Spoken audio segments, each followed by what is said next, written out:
How to pay with PayPal on Superbuy. So this is a basic and easy guide on how to pay with PayPal on Superbuy. So first you have to create or log into your account. Go to the Superbuy website and sign in to your account. If you don't have one, create a new account by providing your email and necessary details.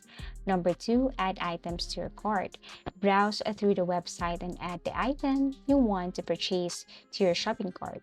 Review your cart to ensure everything is correct. Number three, proceed to checkout. Once you're ready to complete your purchase, go to your cart and click on the Proceed to Checkout button. Number four, enter shipping details. Provide your shipping address and choose your preferred shipping method. Make sure your information is accurate to avoid any issues with delivery. Number five, choose PayPal as payment method. When you reach the payment page, select payment or select PayPal as your preferred payment method. Superbuy will redirect you to the PayPal login page. So basically, in my case, I can't see the PayPal right here, but don't worry if you see that PayPal, all you have to do is to click that one. For example, this one, this is a PayPal. So once you tap this as your payment method, then it will take you directly to your PayPal account. You just have to log in your email address, password, and that's it. You can now proceed with the payment option. As easy as that.